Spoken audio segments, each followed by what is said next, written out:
Okay, the Zoom link is being prepared on YouTube. Just a few seconds.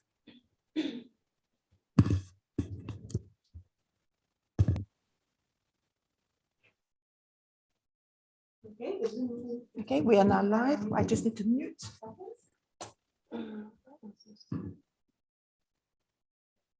Okay, the Zoom link. Where did you mute it? Oh yeah, yeah. That one. Perfect. So I confirm that we are now live on YouTube and that all the recording is done. So Philip, I'm giving you the host back.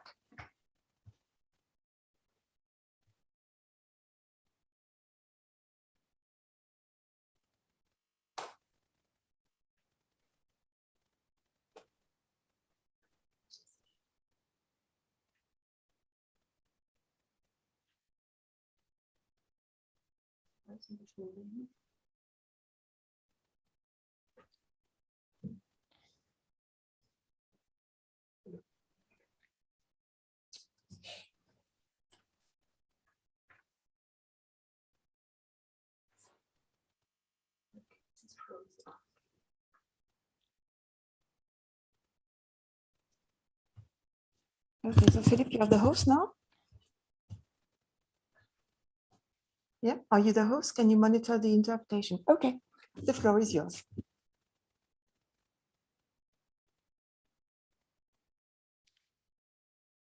Good morning, everyone, and welcome to the second mock conference organized here at London Metropolitan University.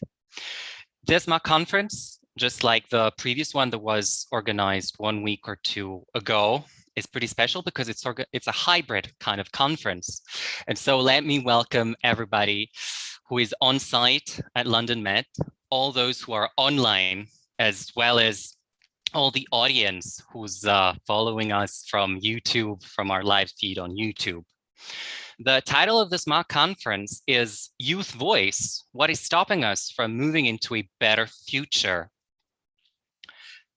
What is interesting also about this mock conference is that it's been entirely organized by our students here at London Metropolitan University, because our MA conference interpreting students also have a component of conference management within their program. So it's really nice to see that other than being interpreters, they're also learning to become event managers.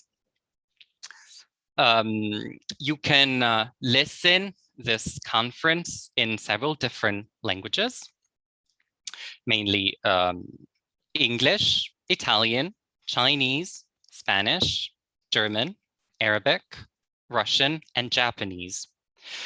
However, please do bear in mind that if you're listening to Arabic, German, Spanish, Japanese, or Russian, interpretation, unfortunately, will not be provided at all times.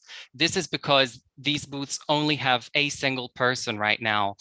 And as you probably know, just as a lot of studies have shown, interpreters need to work at least in pairs because of their cognitive load. That is to say that their brain may be cognitively overloaded and their performance may deteriorate as a result of it.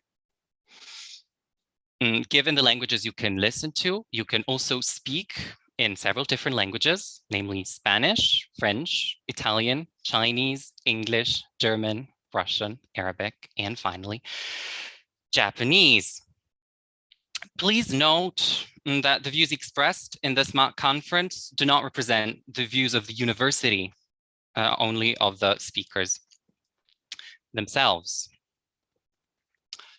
I'm really curious to hear what our speakers have to say during this mock conference. Being a young person, as you can probably tell myself, who has graduated last year from this very same program. And I'm curious to know what their views are in terms of youth development and how we can improve our lives and our jobs. So before giving the floor to our first speaker, I'd probably like to start off, with a little bit of a dad joke, so sorry, interpreters, that you're gonna have to interpret a little joke, but I thought it was quite appropriate since, again, we're talking about education, which is key, obviously, for our development. Let me just ask you, what do you call a dinosaur with an extensive vocabulary? Well, the answer is pretty obvious. You call it a thesaurus, right? So as I said, without further ado, I'm now going to give the floor to our first speaker, Olivia Fernandez, who is a young Chilean university student who's gonna talk to us about well-being and mental health in the context of the pandemic and the perspective, obviously, from a young person. Olivia, the floor is yours. Muchas gracias. Muchas gracias. Desde antes de la pandemia, la salud mental ya era un tema que estaba cada día más en boca, tanto en términos políticos como sociales en Chile. Se podría decir que gracias a las redes sociales, hoy en día hay una mayor conciencia y acceso a información respecto a los trastornos mentales. No obstante lo anterior, tanto las medidas institucionales como la educación sobre salud mental siguen siendo insuficientes en nuestro país. Esto puede notarse en la gran estigmatización de los trastornos mentales que aún perdura en nuestra sociedad actual. Es decir, que sigue siendo un tema tabú en muchos círculos sociales, lo que frecuentemente deriva en discriminación hacia quienes padecen dichos trastornos. Si bien el Estado de Chile ha tratado de hacerse cargo de la problemática en la salud mental, la tasa de suicidio ha aumentado de manera alarmante en las últimas décadas, así como también se ha incrementado la prevalencia de trastornos depresivos y ansiosos. Esto sucede porque las medidas implementadas por el Estado no tienen una real puesta en práctica, dado que no se invierten los recursos suficientes para llevarlas a cabo. El presupuesto designado para salud mental ni siquiera alcanza para cumplir con los objetivos propuestos en esta materia, y la atención médica sigue siendo muy precaria, con personas en largas listas de espera por tratamientos de salud mental, tanto psicológico como psiquiátrico. Esas personas deben esperar por meses para recibir sesiones de no más de media hora y cada 2 semanas, cuando lo recomendado por la evidencia es que las sesiones deberían tener una duración de 45 minutos o 1 hora semanalmente. Asimismo, aunque se ha intentado agregar algunas patologías como garantía de salud mental universal, es decir, que el Estado, en términos financieros e institucionales, se haga cargo de que la persona reciba el tratamiento necesario para trastornos como la depresión, la esquizofrenia, entre otros, esta atención sigue siendo de precaria calidad. Por otro lado, la oferta en el sector privado tiene un precio muy alto. Sigue siendo imposible de costear para personas de recursos medios y bajos, que es la enorme mayoría de nuestro país. Y los seguros de salud solo cubren un número limitado de sesiones, que en muchos casos resulta insuficiente. Chile actualmente destina el 2,4% de su presupuesto de salud en salud mental, cuando países de la misma región gastan un 5%, que es justamente lo recomendado por la Organización Mundial de la Salud. Y los países desarrollados están llegando incluso al 10%. Ahora bien, a nivel educacional también se toman ciertas medidas en términos de bienestar estudiantil, pero dependen de los recursos de cada institución. Tengo entendido que los colegios, las escuelas, al menos públicas, deben contar con al menos un psicólogo y opciones para derivar a sus estudiantes a centros de salud. Respecto a las universidades, dependen más bien de cada una, aunque en general todas cuentan con una unidad de bienestar estudiantil en la cual se puede consultar con un profesional o participar de talleres de salud mental. Desde mi perspectiva personal, como una joven y estudiante de psicología, sí creo que de todas maneras ha habido un cambio en cuanto a bienestar y salud mental, en términos no solo generacionales, sino también culturales. Y la pandemia ha puesto en evidencia este punto. Creo que a pesar de que aún se mantiene un cierto secretismo sobre la salud mental, por lo menos hoy en día, este es un tema mucho más hablado, especialmente entre los jóvenes, quienes además tienen más apertura a señalar que están asistiendo a consultas por salud mental. Sin embargo, puede ser que mi percepción esté sesgada por el hecho de que gran parte de mi círculo social son estudiantes de psicología, por lo que nuestro bienestar, nuestra salud mental y nuestros tratamientos son temáticas de las que hablamos constantemente, incluso en clases delante de todos nuestros compañeros. En conclusión, creo que sí hay mayor conciencia respecto a la importancia de la salud mental y de pedir ayuda cuando es necesario, de dejar de tener vergüenza respecto a ello, como también de ponerla como prioridad en la vida.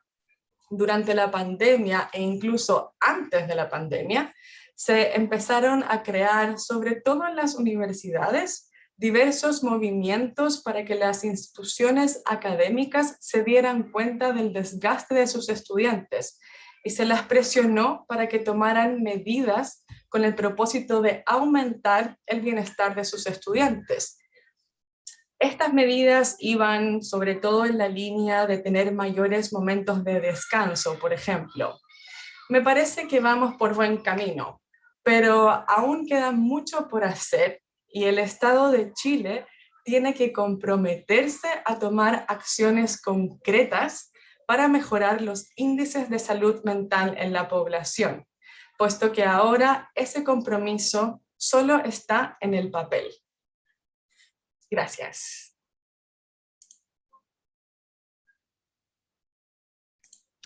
Thank you. Thank you so much, Olivia, for your insight, both in terms of what it's like in Chile and in terms of what it's like as a psychologist student. It's been a very invaluable insight, and I absolutely agree with everything you've said, particularly in terms of university, because a lot of students suffer from emotional distress, or rather have been suffering from emotional distress because of the pandemic, right? They've been isolated, they've been feeling isolated simply because they're interacting with people through a cold and a meaningless sort of screen. And that has impacted them greatly, so much so that it's true even academic advisors, for instance, I know for a fact, have been contacting tutors and lecturers just in order to monitor the well-being of students and make sure that then their performance, right, during exams would actually reflect their abilities and skills rather than the problems that they've been experiencing throughout. And I know that for a fact myself, also because as a language consultant for a high school, we always tend to make sure that students, particularly right now, that in Italy and in France, at least, for instance, they're sitting their final exams are going to give the best of themselves to the best of their abilities in order to ensure that,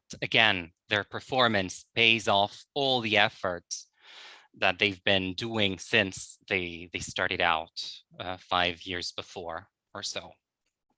So totally.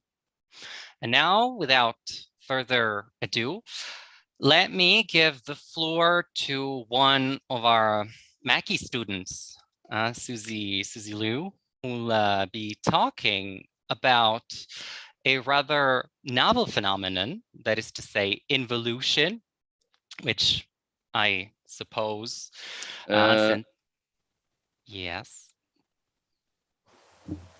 no, because I could hear a sound bleeding from the floor. I don't know, fine.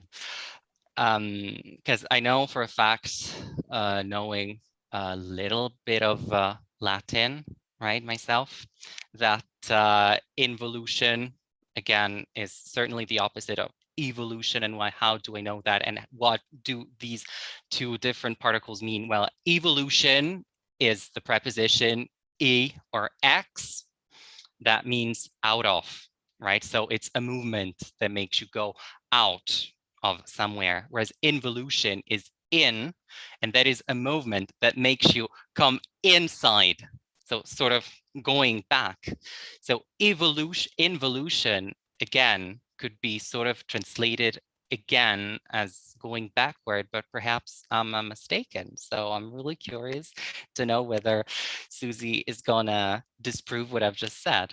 Susie, the floor is yours.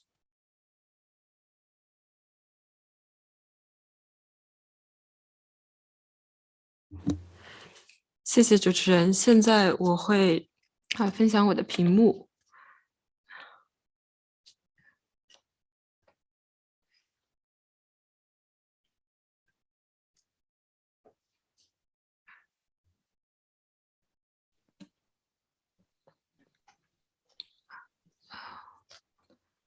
不好意思。女士们、先生们，各位早上好！非常荣幸今天可以在这里给大家发表演讲。今天我想和大家分享一下，在内卷化下，中国当代青年人或者说中国打工人的挣扎与生存。那么首先我们要来考虑一下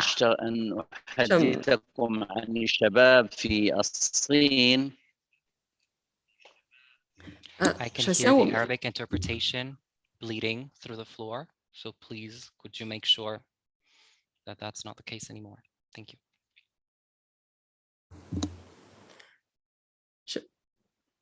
首先，我们要先考虑一下什么是内卷化。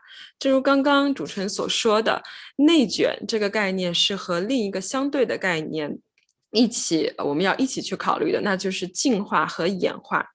进化和演化是指从低级连续的、增进的、发展的向高级去转化。相反，内卷指的是当事物发展到一个层面、一个水平之后，在这个水平层面上不断的自我重复、自我内缠、自我维系，并没有能够发展到下一个阶层。内卷这个概念最先是由美国人类学家克里夫德·格尔所提出的。他指出，内卷化是指一种社会或文化模式在某一发展阶段达到一种确定的形式后停滞，无法转化成下一个高级模式的现象。这个概念听起来稍微有一点抽象，我会用另一个例子来解释，比较通俗易懂，就是爬山。有2个人在爬山，一个人的名字叫进化，另一个人的名字叫内卷化。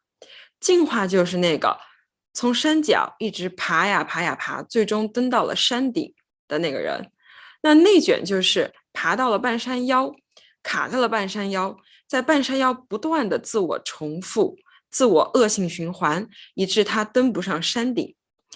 并且在中国社会，现在发展到半山腰，一直在半山腰循环，没有办法进入到下一个层面的青年人，占到了中国社会的绝大多数。那内卷和现在我们青年人的就业和工作究竟有什么样的关系呢？在中国这个市场，就业岗位以及就业资源是十分有限的，但是就业人口十分庞大。我们所有的工作资源远远不够满足我们现在刚要毕业的大学生他们对工作的需求。那么在过去我们就有就业难这个问题，但是在过去也许你考一个高的学历，你是硕士，那么就可以帮助你从就业难中脱颖而出。但是现在随着中国社会不断的发展，爆炸式的发展，经济水平的提高，家庭单位的经济水平也在提高。每一个家庭可以给自己的孩子提供的助学资金、助学资源也比以往要多得多，这就使得人人都可以有能力和资源去考取硕士。那么在市场上，硕士学历就不再缺乏，也就不再成为你找工作的竞争优势。那么这个时候，就业难还是就业难。尽管我们整体的学历水平是有了一个质的飞跃，但是并没有解决原来的就业难这个问题。所以我们可以看到，竞争在加大，就业难没有被解决，所以还是在这个发展层面上不断的循环恶性竞争。那么下一个例子就是我们在工作岗位上也会出现内卷化。比如说，对一家收入稳定的公司来说，员工的工作时间是每天6个小时，但是这个时候来了一个年轻人，他干劲非常足，充满了朝气，充满了热情。他说：“我每天要多加班1个小时，工作到7个小时。”但实际上，他多工作的这1个小时也并没有使得他的报酬和薪水提升。但是其他的员工，工作6个小时的员工，看到他多加班1个小时，也开始忧心忡忡，觉得只要自己多加班1个小时，就代表自己工作努力，绩效可以往上提高，老板可以赏识我，并且会给我高的工资。但实际上，于是这样的一种恶性循环就开始发生了，就开始竞争，人人都开始去加班，然后这个情况越演越烈。但实际上我们可以看到，这些每天多加班的人并没有拿更多的工资，公司的效益其实也并没有进行一个质的飞跃，并且还给职场上的这些社畜们造成了更多的压力。当他们看到白领已经拿到了更高的工资和更高的资源的时候，自己无论怎么努力，都还是只能在这个水平上不断的和他人竞争，难以达到下一个层面。于是这个时候就形成了职场上的一个内卷化。所以总而言之，内卷化就是指当整体水平都在往上提升的时候，实质问题没有发生，没有得到解决，陷入了一个不断的重复，这就是我们所说的内卷化。那么作为当代青年人，我们应该怎么做才能够跳脱出内卷化呢？实质就是一个创新。内卷意味着我们现有的学历也好，技术也好，以及能力也好，已经不再是我们的竞争优势了。我们要不断的去发掘自己的新技能，培养新技能。只有这样，当整体水平提高的时候，我们在和同一水平的人进行竞争和较量的时候，总能够拿出多的一项新技能来脱颖而出。同时，面对现在科技的发展也好，文化的发展也好，为了不陷入内卷，我们也必须要用新的眼光去看待事物，不断的去创新，去探索，找寻新的方式，并且对于旧的事物，我们也要学会去从旧的事物当中总结出新的方法和新的规律。同时，有些时候人际关系也会陷入内卷化。比如说我们和父母的关系，和朋友的关系，我们会一直觉得这个关系它在一个瓶颈处，没有办法忘掉过去的伤痛，或者过去发生的一些事情。这个时候，我们的人际关系也陷入了一个内卷化，就需要我们用新的视角来看待我们的朋友、家人，甚至是我们身边的人。只有这样，我们才能发现他们的另一面，然后使整个关系朝一个新的方向去发展，跳脱出内卷。所以最后，我想给所有快要毕业的中国青年人也好，世界青年人也好，说一句话，就是努力创新，努力探索，然后希望各位在毕业之后找工作都顺利。谢谢。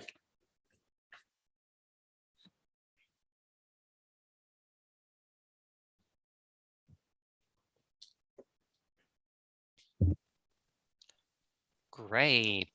Thank you so much, Susie, for this interesting speech. And again, the point of view of a Chinese national on what is going on in China with involution.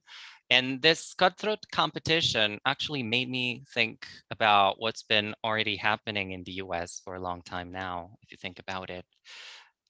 Because as you're all probably well aware, in order to get to the best colleges, to the Ivy League, for instance, right, Harvard, Stanford, you name it, what happens is that either parents start saving an awful lot of money at the very beginning of their kids' childhood, or in order to get to these universities, people are going to have to win scholarships. So what do? Well, they start this very fierce competition from cradle till the end of high school, if you will, just in order to get top grades that will then make them be noticed by recruiters from every single university, who will then offer them to get into these universities on a scholarship. Is that all? You may ask. Well, not at all, because then another cutthroat competition starts at the very beginning of college years. Why? Well, because those who graduate top of the class will become valedictorian, right? So they're going to have to deliver a speech for the graduation cohort. And if they get, again, top grades, then who knows? I'm thinking particularly about law schools here. Well, they're going to be hired in the top firms there are in the world. So you see, this is a never-ending cutthroat competition, again, as I was saying. And probably this involution has been ongoing for so much time now, and we're just seeing the effects at present because of COVID, because all of our perceptions have been blurred and they've changed radically. So that was just some food for thought that I, threw in there. But now I'm going to open the floor to questions and interventions. If there's anybody who would like to ask some clarification, for some clarity to our speakers, or simply, again, express their minds about what has just been said. I may give you a little bit of time to think about that. And as you're thinking about all of this, I may start asking a question to Susie first, just again, because all of this ties in very nicely. Something, again, that came to mind as I was listening to your speech, because I know that some people are now talking about young people as those who should now rest on laurels, or rather those who are couch potatoes, so to speak, and they are resting on laurels, and they do nothing because they lack motivation, or because they have so much motivation that then they find themselves paralyzed because they fear that nobody is then going to hire them. What's your point of view about that?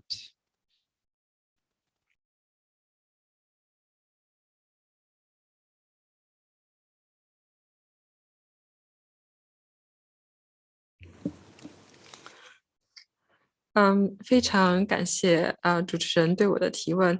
我认为我想要从2个方面来回答这个问题。首先是我们想要看一下造成这些所谓的 couch potato 的原因是什么？真的是社会竞争压力过大吗？那么实际上，为了生存，我们的本能就是要去追寻着发展的潮流，去不断的往前走。那为什么这些人是在原地踏步的呢？我们去想一下，这些人他从小的教育，父母是不是一直在督促他你要往前走，还是父母告诉他你到这里就可以了，不用再往前走了？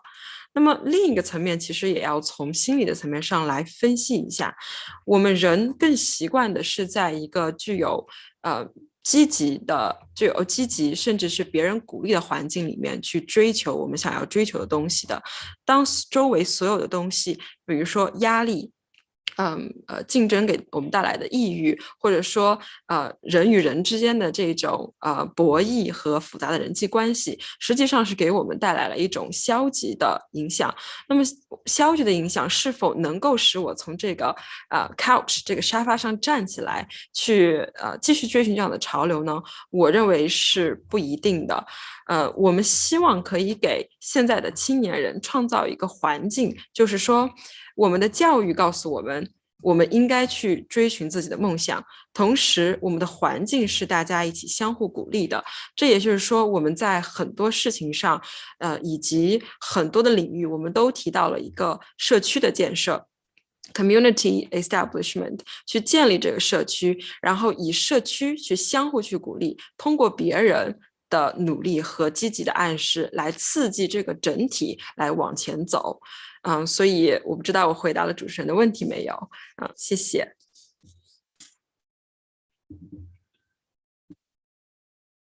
Great, that's a very nice answer. Thank you very much for that. Now, let me just remind you. Great. So there's Fran with a question. But before I give you the floor, I'll just remind very quickly people that they can speak their mind freely in the language they wish to, provided that it is one of those I mentioned earlier, that is to say Spanish, French, Italian, Chinese, English, German, Russian, Arabic, and Japanese. So please don't be shy. Do just as Rand did by raising your hand and speak up. Rand, please. 非常感谢卢卡，非常感谢我们今天的2位讲者。我了解到了关于青年就业在智利以及在中国的情况。我这个问题是想问 Olivia。我想的是你刚刚已经提到了在学校和政府层面的一些关于学生或者是青年人心理层面建设的一些缺失，但是我想问的是，从学生层面来讲，你认为我们可以做一些什么来更好的来保护自己，来让自己的身心得到健康的发展呢？特别是你作为一个心理学专业的学生，我相信你应该会有一些比较独到的见解。或许你可以再给一些没有学习心理的，这些非心理专业的同学或者是青年人一些建议。比如说，我们可以在心理压力比较大的时候做一些什么练习。不知道你在这方面有没有什么特别的建议？谢谢。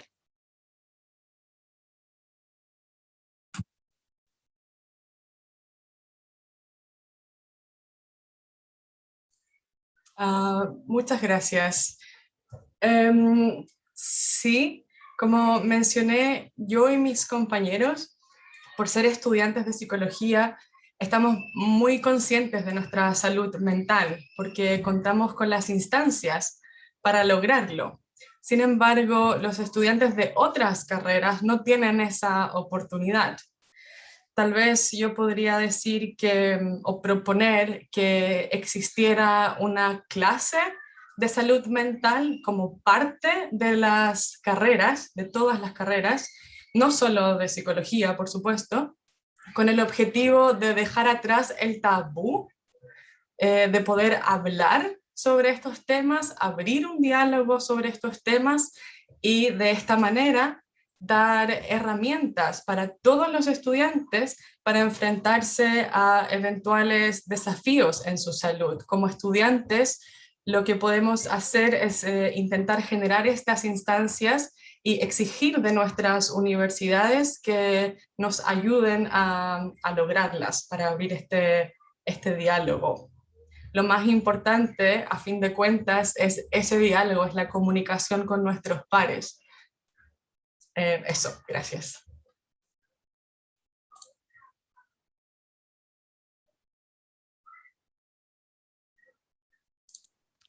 Thank you very much for your answer, Olivia. I can see that Ran is very pleased. You know, she showed her thumbs up.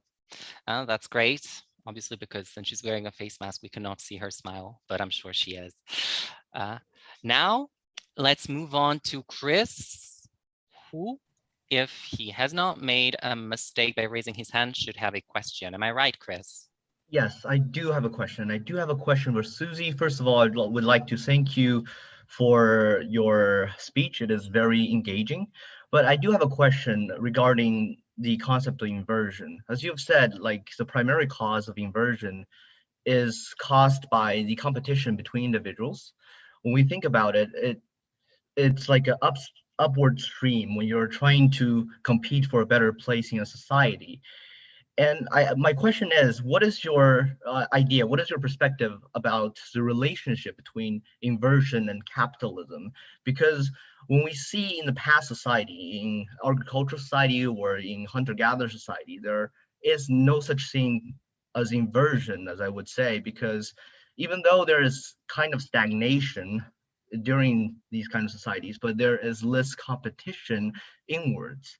And there is less opportunities for individuals to get a better social status, as you know, in feudalisms, a lot of these positions, a lot of the like positions where this status of individuals linked with their heritage, linked with their blood. So I want to ask you, what is your perspective on that? Do you think inversion is caused by the start of capitalism?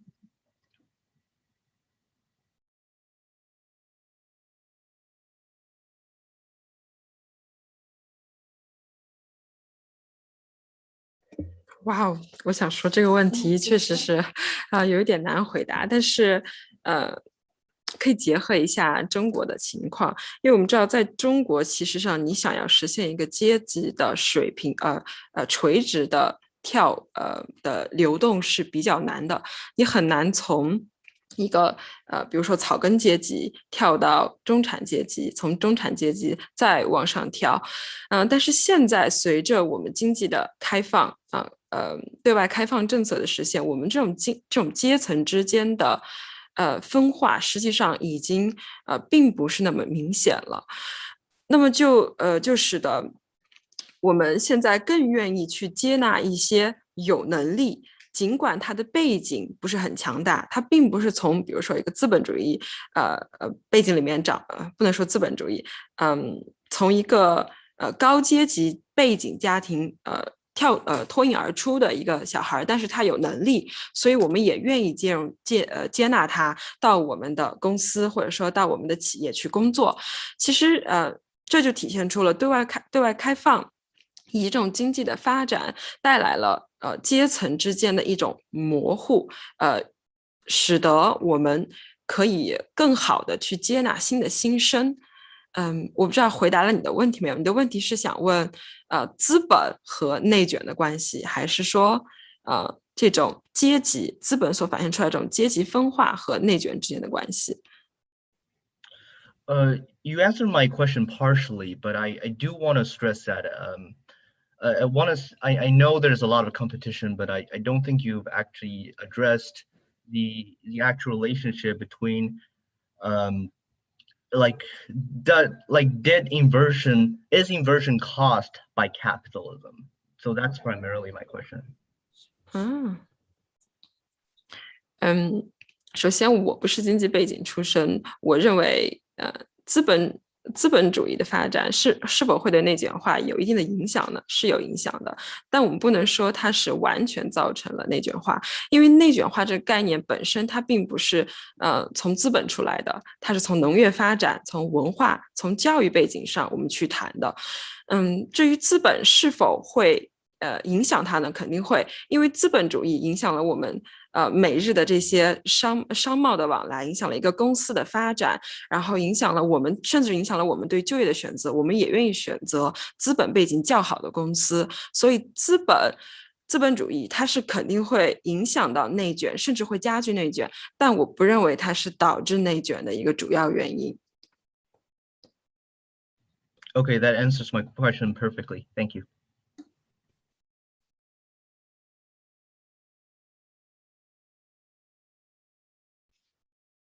Great. That was a tough question, as Susie said as well, and I'm pleased to see that we have a tough crowd today as well, who wants to address actual issues and wants clarifications, even when they feel that there have not been given to them.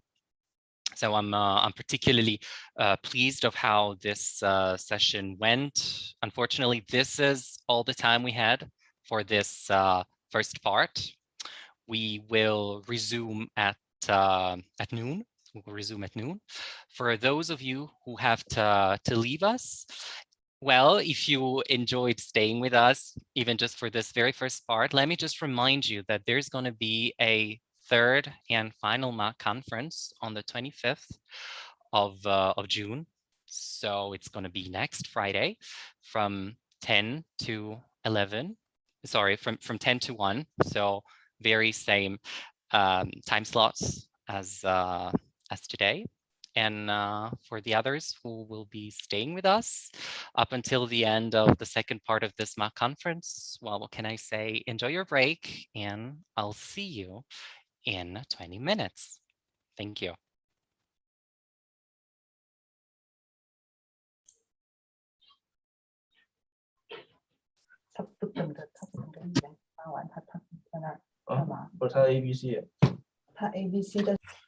Please bear in mind that we are being web streamed, and everything you say, even though it is the break, is actually being web streamed on YouTube. So make sure your microphones are off. Thank you.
Helena. If you are watching us now and you've just joined us, please note that this is a 5-minute break and that we are going to change the teams.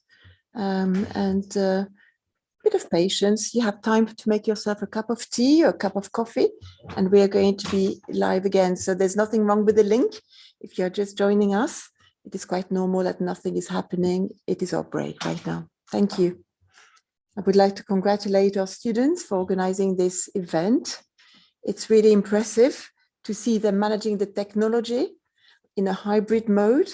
It's quite impressive to listen to their speeches as well. Perhaps I can give you a little bit of an insight on what is happening whilst the teams are changing.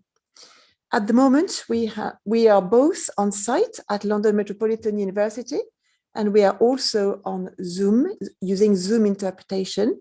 We have a team of interpreters here at London Met, and we have a team of teams of interpreters on Zoom as well, with different booths. The technology is quite challenging, as we are also web streaming, but we are managing quite well. This is our second mock conference. And if you like the experience, you can also join us next week for our last mock conference of the academic year, it will still be organized by our students. However, for the last interpreting conference, we will be delighted to go even further with the technology and test a new platform called Capisco. You will not see the interpreters that time, on that occasion. It's a side-by-side platform with Zoom. So you will join us, you will see the floor. The interpreters will be on a separate platform and they will be connected to the meeting. So that will be a different experience for our students who will get used to the Capisco platform. So I'm really looking forward to that. And I would like to thank Sabine Bourgeois, who is the person who created Capisco. I would like to thank her for trusting us and trusting our students to use the platform that she's providing free of charge actually for us. So we are delighted that she's supporting us in our endeavors. So that's great. I can see that the interpreting teams are getting set up. So there's a little bit of agitation. Maybe you're not seeing this, but in the background, quite a lot is happening with disconnections of headsets and reconnections of headsets. We are checking that everything is working well. And hopefully you can perhaps see even this in the background. I'm watching Zoom as well on the web streaming, and I can say that it is working quite well. On Zoom, you cannot listen to interpreters. You can only listen to the main speech. We do not want to provide interpretation on YouTube. As you know, this is a mock conference that comes with the hashtag. The hashtag is interpret with us. So the idea here is that you are interpreting speeches in different languages. Last week, our speeches were mainly in French, in Arabic, I think we had, I can't even remember now, and we also had quite a lot of German last week. So this week we are more focusing on Chinese, on Japanese, on Italian, I think as well in the second part. So you've got a variety of languages here online. So hopefully you can connect with us whilst we are live, but perhaps even later on. That video is going to remain on our YouTube channel, Interpreting at London Met, and you can watch it whenever you want and practice your interpretation too. You may also want to be interested that here on Zoom, it's not just the speakers and the interpreters, but we also have candidates to the MA conference interpreting. They have passed the aptitude test and they are observing their peers. We've got students from the BA translation and also from the MA translation. And the invitation has been extended to other universities that teach conference interpreting, such as Warsaw University. So I think that we have one person from Warsaw University here with us. So as you can see, it's quite diverse. I know that 10 people are watching online now. Usually it's, the rate really goes much higher, especially once we have finished and people watch in their own time. But it's good to know that most of our conferences get about 600 watches. So as you can see, quite a lot of people, benefit from this experience. I'm looking at my event manager, and perhaps she wants me to be quiet now once we are testing equipment. Yeah, thank you, Danielle. Yeah, we should be testing now. All right, so Elena, can you hear me? Yes, I can hear you, Jade. If Philip can empower me. Okay, as a host? Yes, please. I can empower you too, actually. Okay, great. Yes, thank you.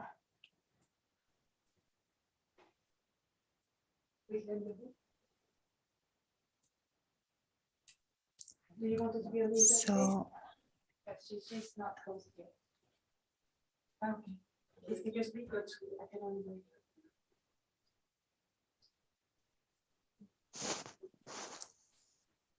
as far as I understand, Daniel, you just stole.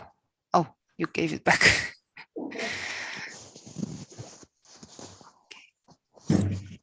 Okay, so for the second session, I don't think I'm the host now.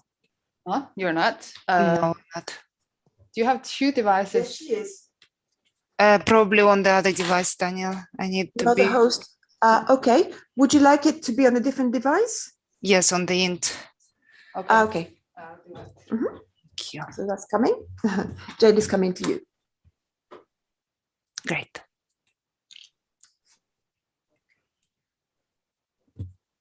So on the int. No, it's still not.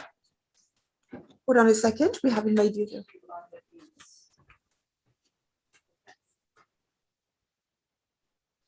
Okay, you don't seem to appear on the int, on the list of int. Can you see yourself on the list of participants with the int? Yes, the one I'm talking now. Yeah, but what is it also? So can you see it's Russian? Int Russian.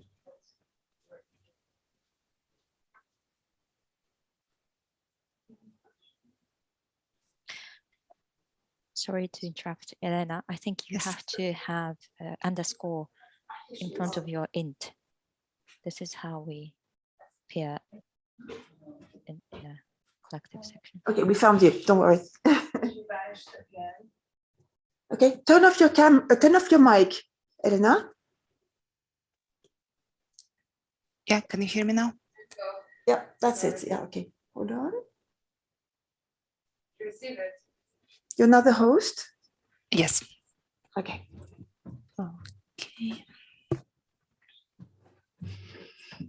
So we've got Agnese.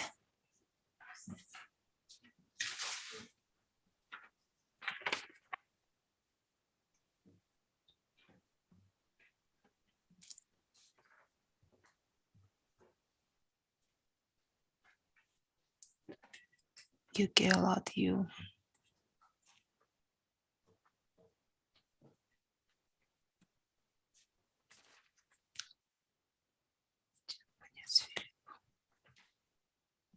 Can't find the first device. Yes, found. Elena. Okay. Elena, so we have 10 minutes now. Yes, Let's, I'm yeah. trying my best. I set up Yuki and Julia, are you with us? I can't see you on the screen. Yes, sorry. Yes. I am in, yeah. Okay, found you. Maybe in the other page.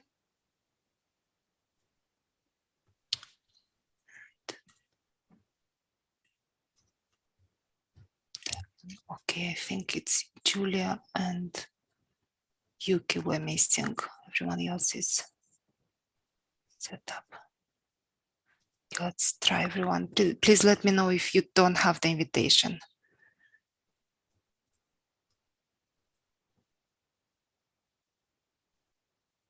Is anyone missing? If you could give me thumbs up. Yep, sorry, I think something. I'm missing from the Japanese booth. Are you? I think Yeah. you were there. Let me check once again. Maybe it's the Elena, can you admit Ran? And she's in the waiting room. Yes, just a moment.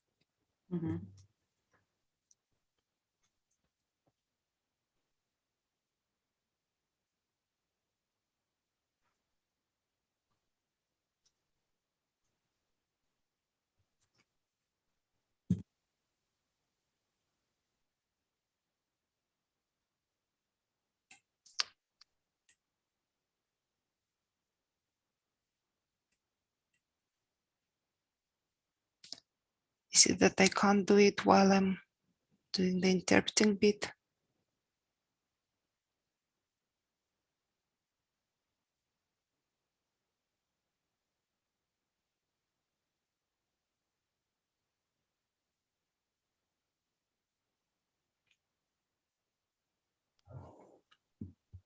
Let me know if you need a bit of help, Elena. I'm not sure how to let them in, to be honest. Can't see the Okay. function anywhere. So can you see your list of participants on the right hand Yes, side? I can. Oh, yeah, Okay, on got top. it. Got Okay. it. It was All right. easier than I thought. Sorry. Okay. Yes. Just an idea, maybe somebody could be a co-host and could be letting people in. So Yeah, that actually is a brilliant idea. Elena could focus just on the interpretation plugin. So just a moment, I need to find Philip.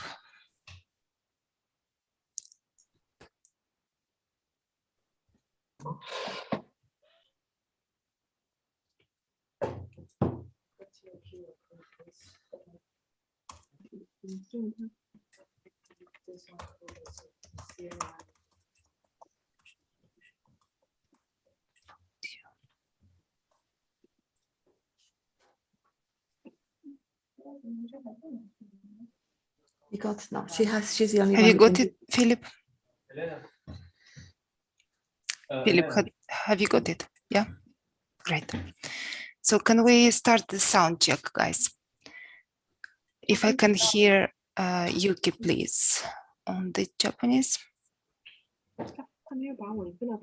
Yes, I can hear you. Can you go on the English one, please?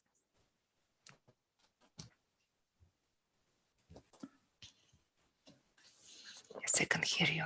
Yes, thank you. If I can hear Susie. Sorry, Elena, I am not in the... You are not, that's fine. I'll have to use my...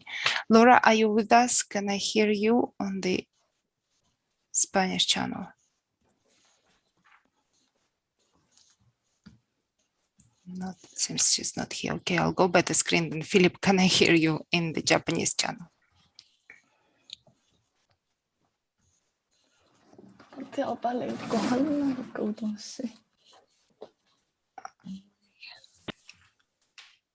I can't. Yes, I can hear you now. Great. Can you go to the English one, please? Yes, great. Thank you. Thank you, Philip. Brilliant. Okay, who's next on my screen? Julia, can I hear you, please? In the Italian booth. Just a moment, Julia. I hope it's not leaking. Okay, I'll keep on talking. So maybe you can check if it's leaking somewhere. I am speaking in the Italian channel. Just a moment, I lost it. Can you guys see the interpretation? Do you have it on? Yeah, great. Sorry, Elena. Yes. The Chinese booth is not on Zoom. Me and Ren are not in the channel. Definitely. Editors. No, it was there. Just a moment, I'll check. So I have Italian, Spanish, Arabic. I have the Chinese booth. Okay, so don't forget to press update. You know when you've got your interpretation that's open, and if you have added anything. Okay, now I'm starting to Is test. it okay now? The Chinese booth. Do you have the? We didn't receive the invitation of being an interpreter. No. So Elena, you have ended the interpretation now instead of updating. So reopen it. I just did it now. Okay. Reopen it, check everything, and then just press update afterwards.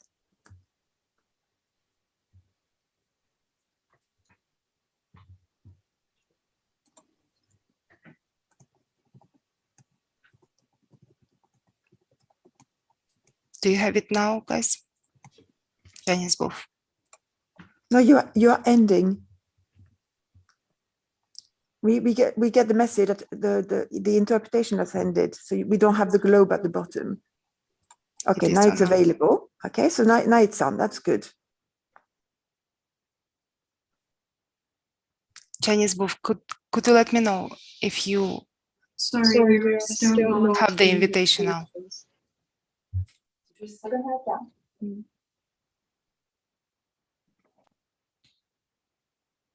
Ran, Have you put I'll invite you, Ran Ran. and Susie in? No, there is Chinese booth on the screen, so I thought No, you it's are a round, in. round Okay, one. that's fine, guys. You have to Thank put you their for letting name, me know. not the Chinese booth one. So Susie, I just added you. And It's underscore INT, Chinese Susie. yes. And run. Yes, found you, run.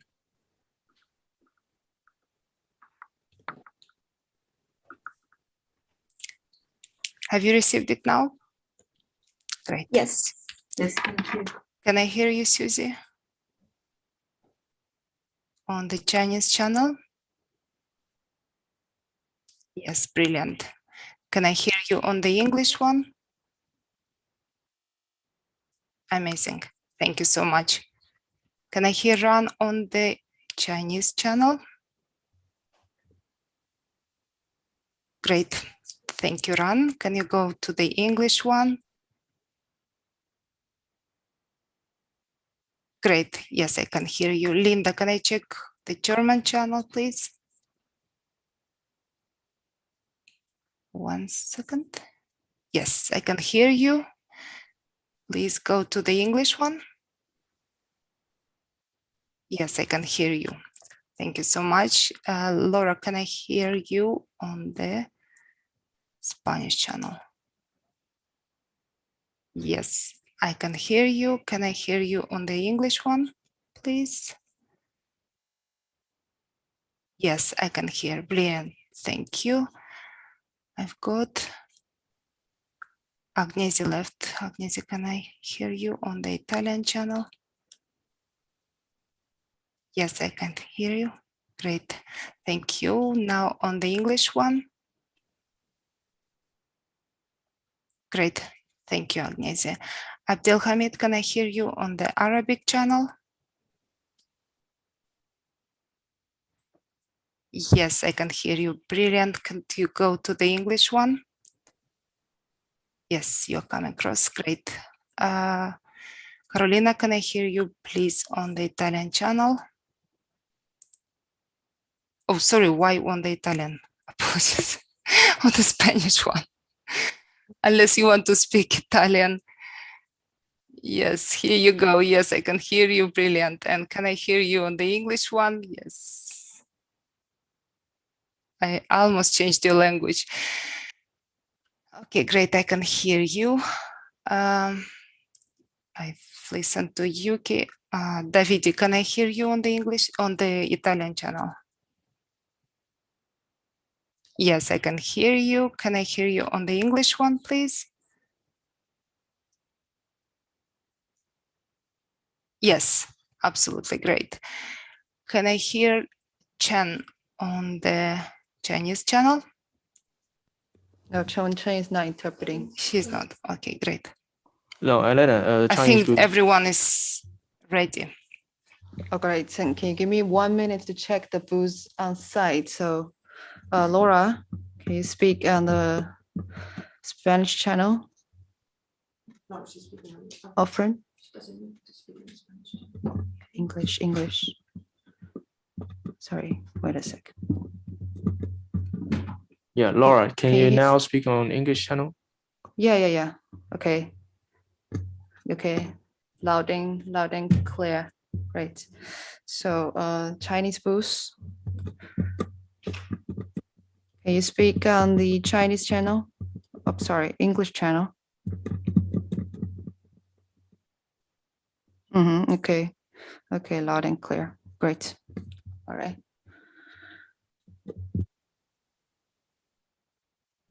All right, so now I'm happy with the interpreters online and on site. Can we?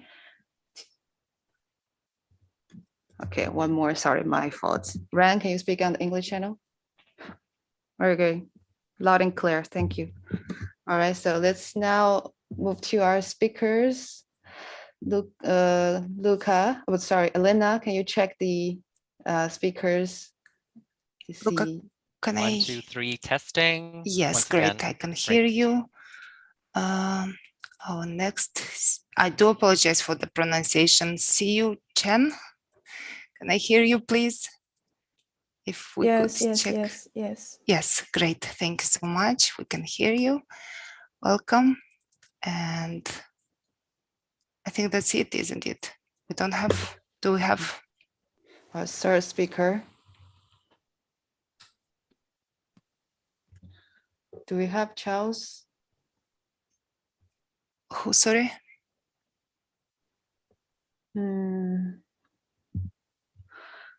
Sorry, I have to check with Ran. Ran, can you hear me? I'll go to the Chinese channel. Okay. So the speaker is not in the room yet. yeah, That's okay. We're contacting him. So I'm now, except for our last speaker, I think everyone's ready. Shall we start our second session? Great. So Luca, I'll give you the floor.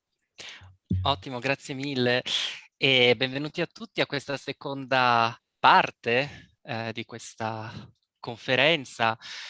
Come potete notare siamo stati leggermente in ritardo rispetto alla tabella di marcia, ma non vi preoccupate perché comunque siamo riusciti, come vedete, a risolvere i problemi.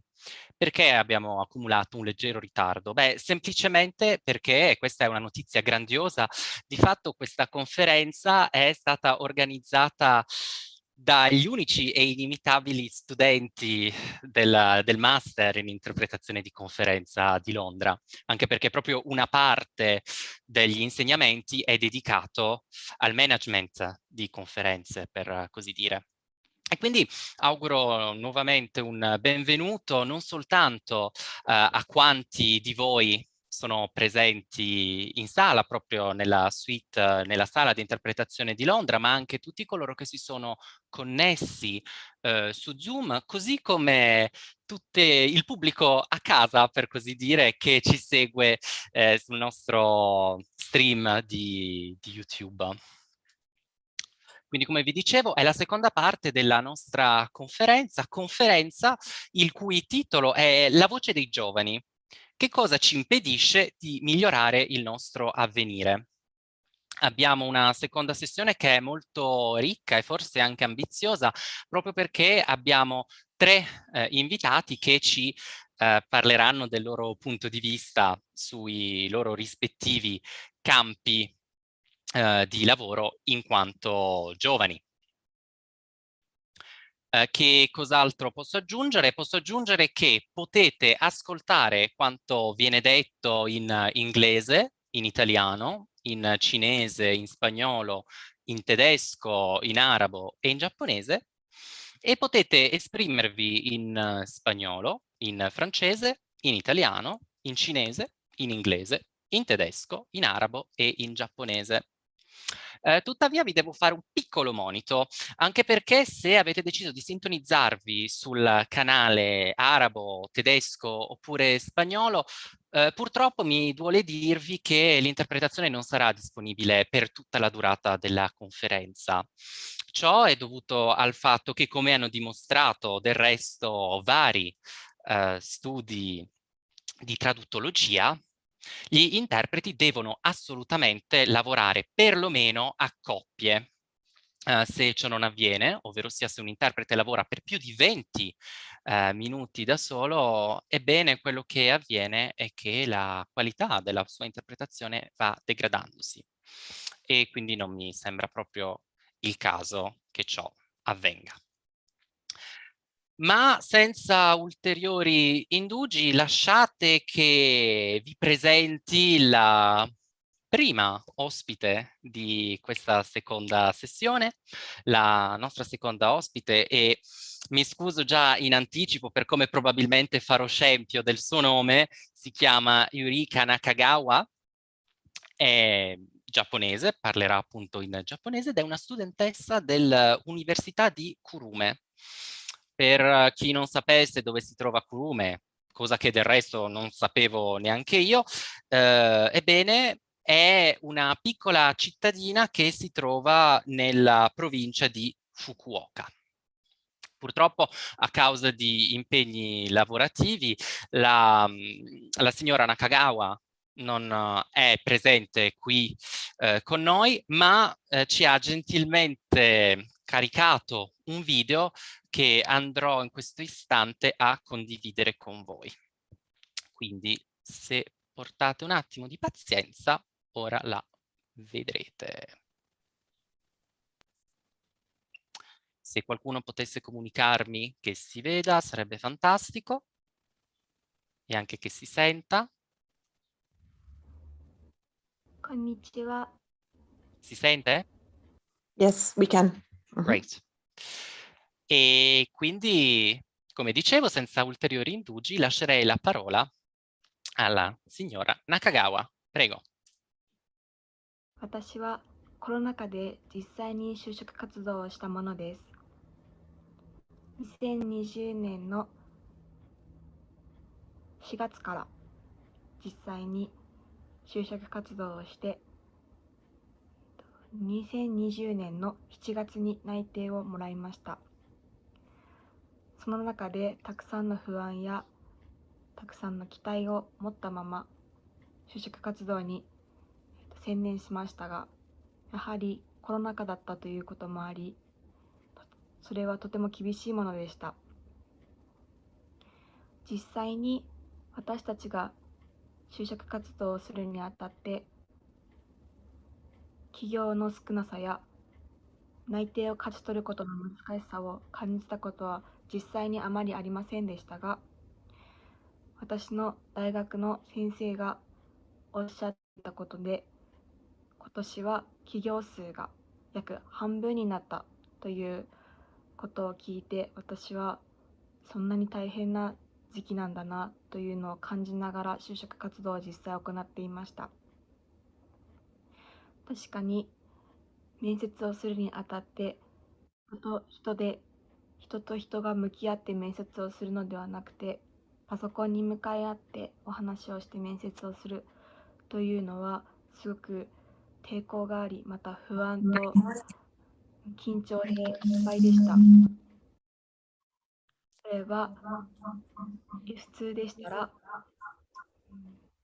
面接の会場に向かって椅子に座って順番を待って名前を呼ばれたら面接室に入るという流れですが、私たちの場合は自宅や学校で私服からスーツに着替え、化粧をして、その時間になったらズームを開いて面接官を待つというような面接でしたので、従来とは打って変わり全く異なるような形で面接をしました。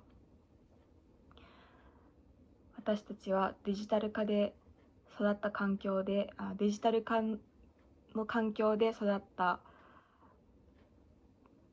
若者ですが、やはり人とコミュニケーションをとる、ましてや面接という大きな場面においての画面越しのコミュニケーションというのはとても難しくて、いつも以上に緊張しましたし、どうしていいかもわからずにひたすらがむしゃらに頑張ってました。その中で私が思うに、1点ずつ利点と利点じゃない点があると思いますので、今日はそちらを皆さんにシェアしたいと思います。利点に関しては、交通費は浮くという点です。本当であれば実際にその地に出向いて面接を受け、遠い場合は飛行機や新幹線、電車を使って行ってホテルに泊まって翌日帰ってくるというようなものが実際の今までの就職活動なんですけれども、私たちの場合は外に出れなかったので、実際に行くことができないという状況もあったので、パソコンでできるという点においてはお金は全くかからなかったかなと思っております。私の友達は、私の1年前に実際に就職活動を行っていたのですが、その子は、就職活動だけで10万円かかったと言っていました。もう1点の不利な点に関しましては、モチベーションの維持にとても苦労をするという点です。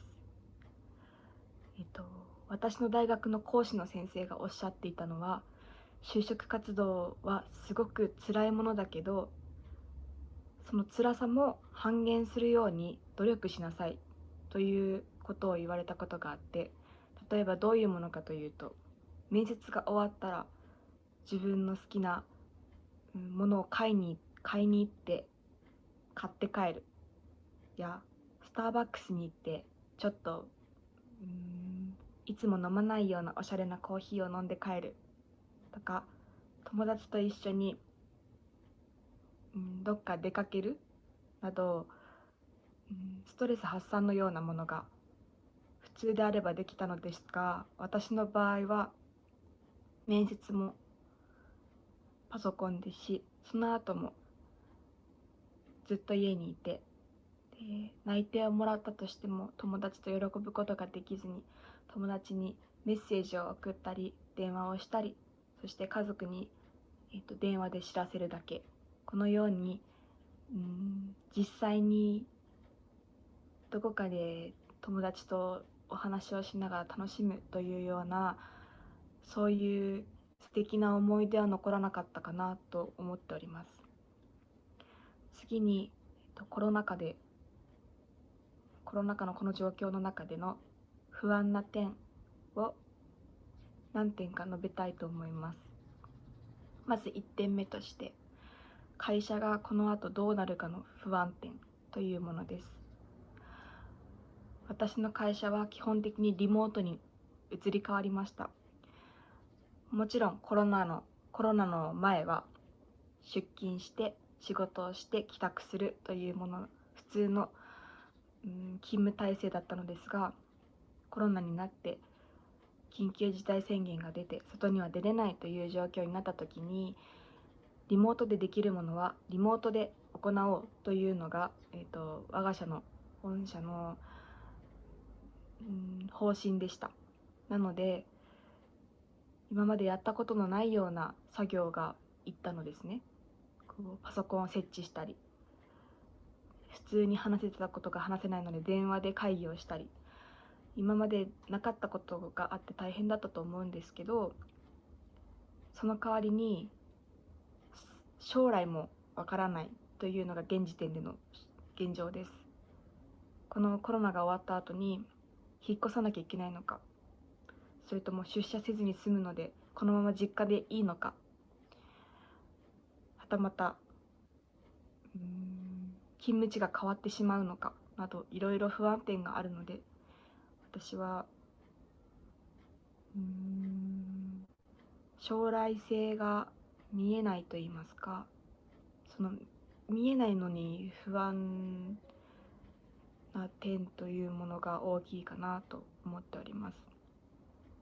次に、このままもしリモートが続いたとしたら、どのようにして会社の人とコミュニケーションを取るかという点です。実際に私の同期は250人います。そして同じ部署には36人の仲間がいます。しかしまだ一度も会ったことがありません。一度も誰一人として会ったことはないので、声を聞いたことはもちろんありますが、実際に会ったことはないので、ずっと会いたいなと思っております。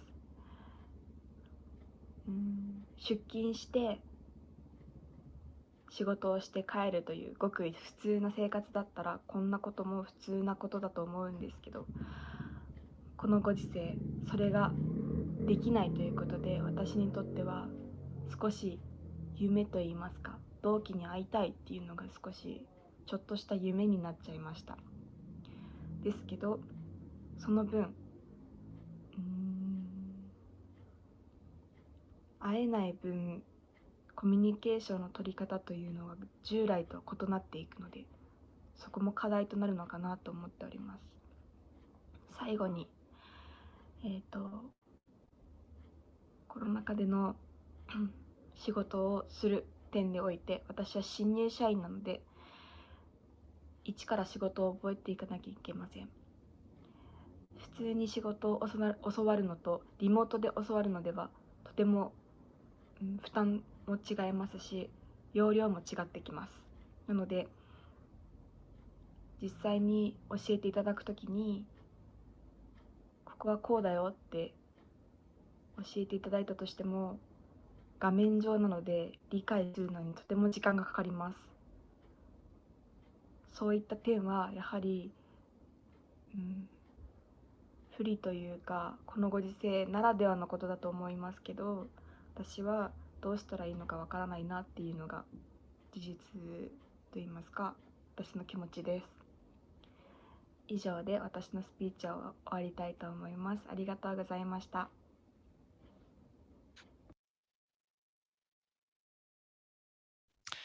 Grazie mille quindi alla signora Nakagawa, che salutiamo e ringraziamo.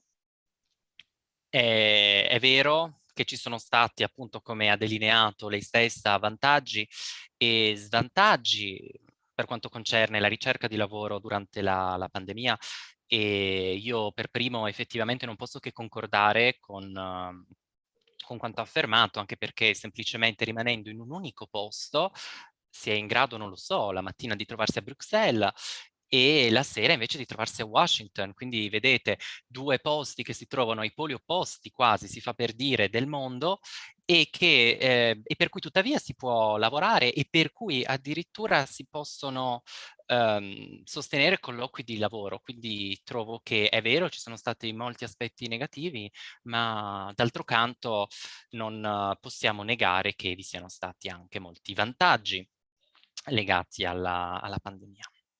Ma questa era solo una piccola riflessione, ecco. Senza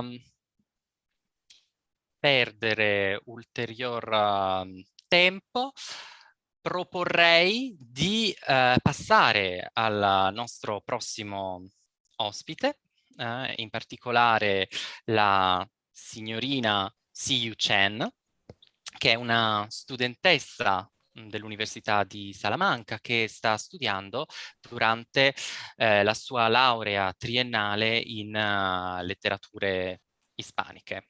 È di nazionalità cinese e appunto si è spostata in Spagna per ragioni di studio, e ci parlerà appunto dell'occupazione e del futuro dello sviluppo personale dei giovani in questo mondo post-Covid-19. Prego, Siyu, hai la parola. 好的，谢谢主持人。女士们、先生们，下午好！非常荣幸今天能够参加此次的会议，感谢各位议员和组织者的辛勤工作。我们知道，2020年疫情的席卷给原本正常运行的生活轨迹带来了翻天覆地的变化，生命的死亡、经济的停滞以及更大的就业挑战。作为一名在西班牙求学的国际学生，我将从我个人的角度讲述一下西班牙疫情下年轻人的就业情况以及他们的未来发展。首先，疫情带来的影响就是生活方式上面的转变，而这在教育上体现得尤为明显。于中国而言，小到幼儿园，大到本科高校都全面停止线下授课，随之而来的便是各线上教学平台的飞速发展。其中，在中国，仅一款名为钉钉的视频会议软件，在去年2月3日一天就实现了2亿的下载量。而在西班牙，情况则是有所不同的。大部分的高校呢，选择采用线上线下同时进行的教学方式，让学生自己做出选择。线上授课的自由在一开始呢，就受到了大量学生的追捧，这也包括我自己。在没有了通勤、社交和课堂上教授带来的压力之后，我就更偏向于线上学习的方式。毕竟既没有感染新冠的风险，拥有独立的个人课堂也是更加的新颖和随性。但随之而来的问题也是非常明显的。首先呢，是知识的有效利用和转换。线上授课依附于网络，代表着教学资源的不完整。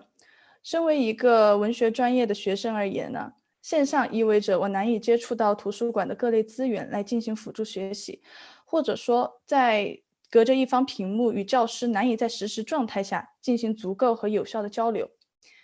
在西班牙2020届学生的期末课堂通过率都相较于往年来说是普遍偏低的。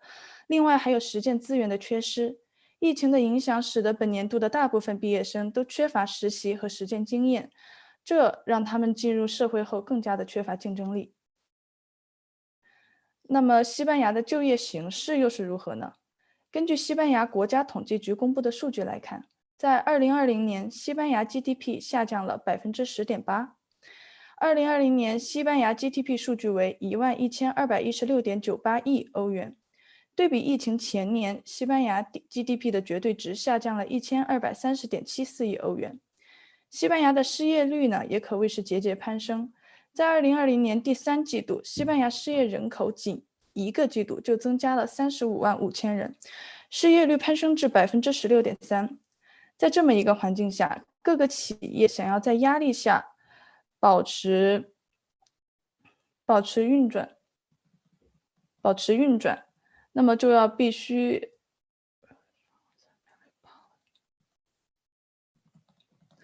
必须要降低产能，减少雇员。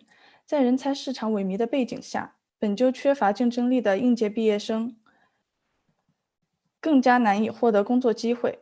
而对于餐饮、旅游、娱乐、交通这类第三产业，打击更是毁灭性的。一系列的居家令、旅行禁令导致西班牙服务业的经济数据创下历史新低。作为创造短期工作机会的主力军，服务业和第三产业的下滑，对于年轻人的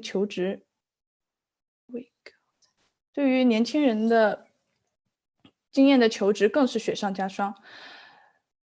除此以外，受到疫情的影响，对外出口也大幅度下滑。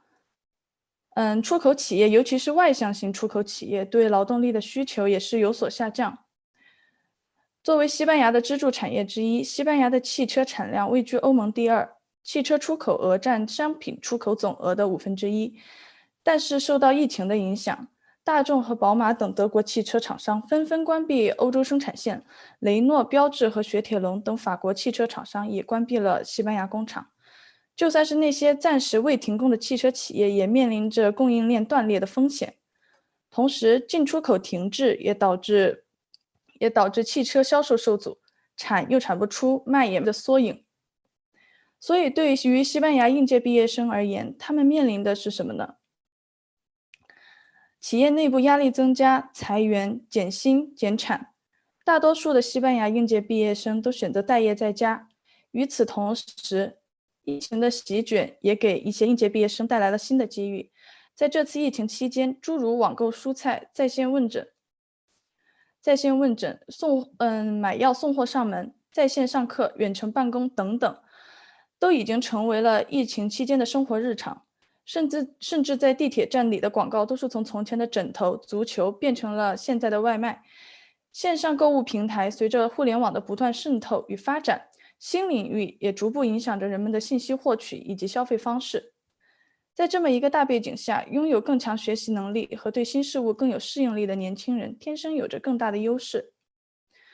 对于当今的年轻人而言，除去社会大环境带来的客观影响外，更需要建立正确的自我认知，设立明确的长短期目标。短期的失业并不需要为之焦虑，只有冷静下来，从思维、行为、技能等方面入手，才能找到一份合适、满意又长久的工作。每一个行业只要经营的够久，都有可能成为这个行业的专家。在西班牙，就算你获得了一份工作，如果不能保持一个良好的学习习惯，是非常容易被职场淘汰掉的，而这就是所谓的优胜劣汰。总而言之，就是要在这个数字化和网络化的新时代寻找自己的长处和才能，并努力学习新技能，不断充实自己。就算已经找到了工作，依然要保持这个良好的习惯。这个呢，不但能让你在工作中更好地达到预定目标，且就算是跳槽，也能让你不与时代脱轨，更好地适应新的工作环境。以上就是我对这个主题的看法和理解，谢谢。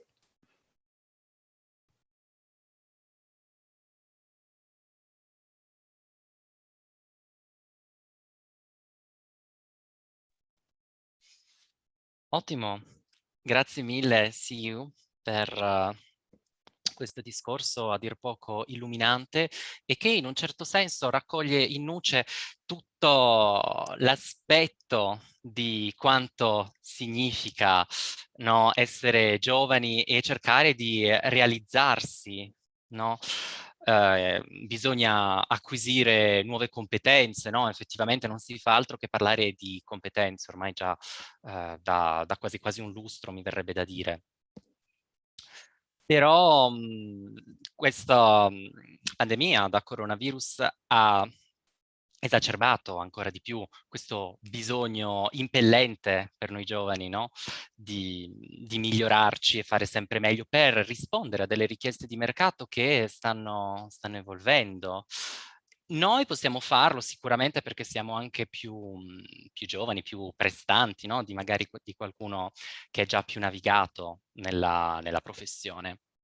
E proprio a proposito di questo, anzi, direi che si lega molto bene a ciò di cui ci parlerà il nostro prossimo relatore. Perché? Perché ci parlerà di un futuro a dir poco tetro, no? Per l'industria, diciamo così, dello spettacolo britannica. Ebbene, questa idea dell'industria, dello spettacolo, così come l'acquisizione, no? Delle nuove competenze di cui ci ha appena parlato Siyu, mi ha fatto pensare, mi ha fatto sorridere, a dire il vero, a pensare a queste persone, queste generazioni più vecchie, no?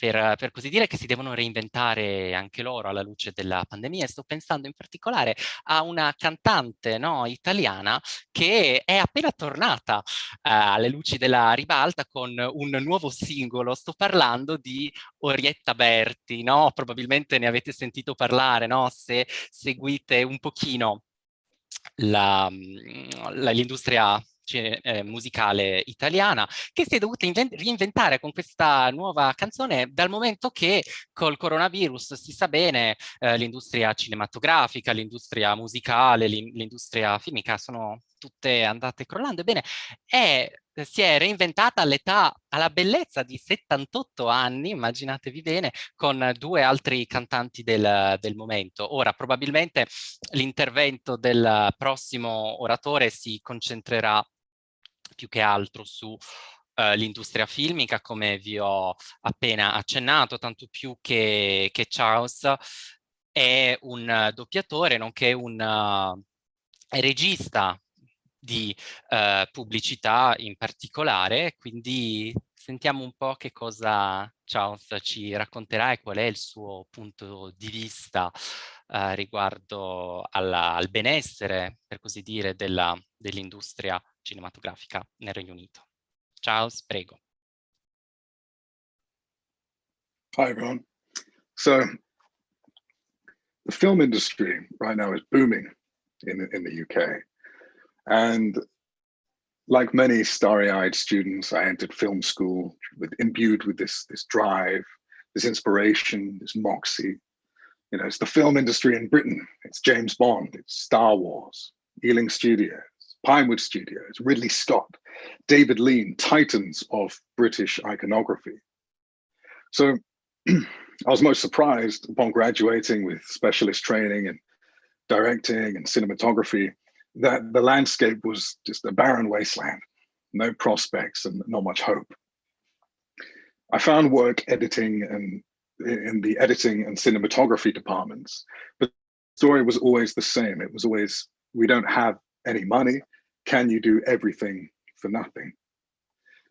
I networked my way through this labyrinth of swindlers and con artists and time wasters before I finally made a significant connection. A young man who was gearing up to do his first feature film funded by the British Film Institute. Now, bear in mind that your average film requires at least, give or take, £2 million if it hopes to have a chance of making a profit. Now, this man's film was funded for a grand total of £200,000. And it made me question exactly what is the British Film Institute? What is the government support? You often see these large logos popping up at the beginning of films saying they're backed by the British government, yet they barely have £200,000 to spare for an enterprise. I later befriended a woman at the Institute, and I asked her, could she get me a budget? She said, no, but I can tell you how to get it. So the reality I came to learn is that the British film industry is booming in England, but it's not for the British, it's mainly for the Americans. So you can loosely track the success of a country's film industry by their tax incentives. A government will offer up to 40% in tax rebates on film productions, incentivizing wealthy people to bring their money to the country and pay less personal tax as a result. England offers a 20% rebate to any productions that can confine their filming activity to the UK. Sure, there are higher rebates elsewhere, Eastern Europe especially, but England is a fantastic place for America. We speak English, we have wonderfully trained crew. They can get some space from the iron grip of the US unions and therefore have less headaches. We are Hollywood's home away from home, and the cash flow is nothing to be scoffed at. But what does this mean for the next generation of British producers and directors? Well, there are EIS schemes, there are tax rebate schemes to encourage people to invest in young business. This made it possible for young filmmakers to get their productions made. Whether your film makes a win or a loss, investors could see up to 50% off their tax bill. Until 2 years ago, when the government made films under $10 million exempt to the scheme. This was the death of debut film investment. Why would you invest in a film? A highly, highly risky enterprise, now with zero benefits and absolute risk. What little opportunity was available has now dried up like a Saharan desert, with a heavily guarded oasis in the middle. It is a house with no doors. I was outraged when they removed the scheme, not just on a personal, selfish level, but a philosophical one. Everyone watches movies. Everyone loves movies. If we value the medium so much, then why would we do this? Why would we strangle the voices of tomorrow? I came to the depressing conclusion that, quite simply, there is no profit in potential. Let them eat cake. However, my cynicism was somewhat halted by my discovery and research in foreign cinema. Two countries in particular grasped my attention: Poland and South Korea. These are countries with deep, deep pockets for investing in film. But why? Why in the heart of Western civilization is there less of a chance of making a movie in London than there is in Seoul or Warsaw? And then it clicked. These are two countries sandwiched between two superpowers who have been historically subjected to oppression and bloodshed and atrocity for centuries. And I found that upon visiting, that the wounds of historical conflict are not as fresh in the UK as they are in these countries. Whether a vicious Soviet or imperial occupation, the lessons of the past are still very felt and respected. Narratives, stories, lessons preserved, valued, remembered. Following the antics of Brexit and the farcical handling in the early stages of COVID, I'm left unsure as to what Britain is. Who are we? What is it that we represent? What is our identity? And what is our legacy?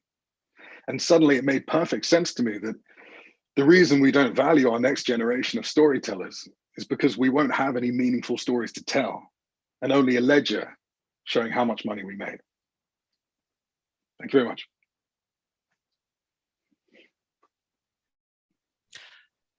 Grazie Charles, grazie mille per questo tuo intervento che è sicuramente molto interessante e che di fatto tocca da vicino anche l'Italia in un certo senso, ciò di cui mi hai parlato, ovvero sia il fatto di permettere, anzi di pagare quasi, no? Altri stati o altri comunque produttori di altri paesi per venire nella propria regione, insomma nel proprio stato, a girare film, ma ha ricordato moltissimo qualcosa che sta succedendo ormai da un paio di anni in Valle d'Aosta, che è appunto questa piccola regione dell'Italia, la più piccola in realtà se non erro da cui provengo, e che sta operando proprio una sorta di meccanismo simile. In che senso? Non so se siete andati tutti a vedere il secondo film degli Avengers quando era uscito. Ebbene, per girare quel film avevano deciso di eleggere come location due luoghi abbastanza iconici della Val d'Aosta, in particolare il forte di Bar, che è un forte, pensate, di epoca napoleonica, che Napoleone stesso aveva deciso di costruire, e poi anche una delle vie principali nel cuore, nel cuore cittadino della città di Aosta. E pensate, perché avevano deciso di utilizzare queste due location? Beh, semplicemente perché costavano meno. E di fatto nel film, nella finzione, no, cinematografica, queste due location non si trovavano in Italia, non si trovavano in questa piccola regione di fondazione romana, no. Erano due location che nella finzione, come dicevo, erano in realtà due paesini della Polonia. Perché avevano deciso di operare in questo modo? Perché apparentemente una location italiana costava molto meno che non una location in Polonia, strano ma vero. E vi dirò di più, la Val d'Aosta sta continuando ad operare in questo senso con una serie TV che sta avendo un successo sensazionale, perlomeno in Italia, soprattutto no, alla stregua di altre tipi di serie televisive a base poliziesca. Sto parlando della serie di Rocco Schiavone.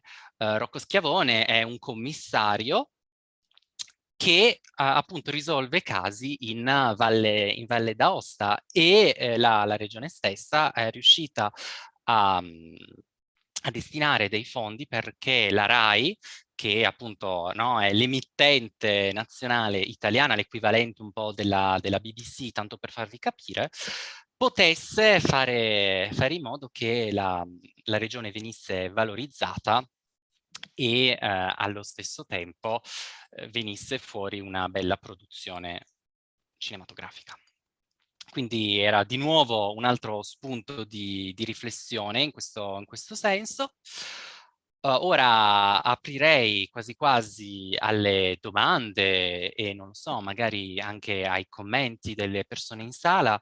Ricordatevi anche voi che ci seguite da casa che potete benissimo interagire con noi attraverso la chat di YouTube, non c'è assolutamente problema, e vi potete esprimere nella vostra lingua di elezione, sia essa lo spagnolo, il francese, l'italiano, il cinese, l'inglese, il tedesco, l'arabo, il giapponese, anche perché i nostri eccellenti interpreti saranno sicuramente in grado poi di rendere la vostra domanda e la relativa risposta comprensibile nella vostra lingua preferita. Forse per permettervi di pensare, no, un attimo a quanto è stato detto, magari formulare una qualche sintesi da poi riportare a noi tutti, proporrei di cominciare io, non per monopolizzare assolutamente la conversazione, ma nel caso in cui non ci siano domande, e invece no, mi sono sbagliato, quindi grazie mille a Daniel Daillet, qui, si je ne me trompe pas, parlera en français. Donc, merci bien, Madame Dayer. Je vous laisse la parole.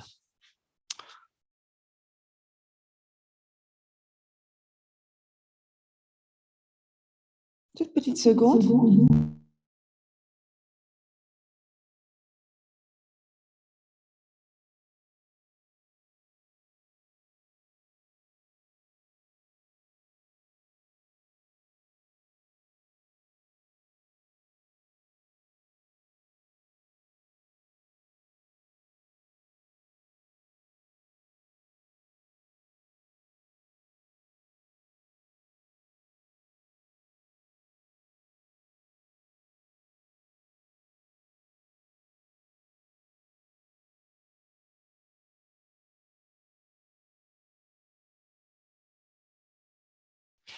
Vous avez le micro coupé.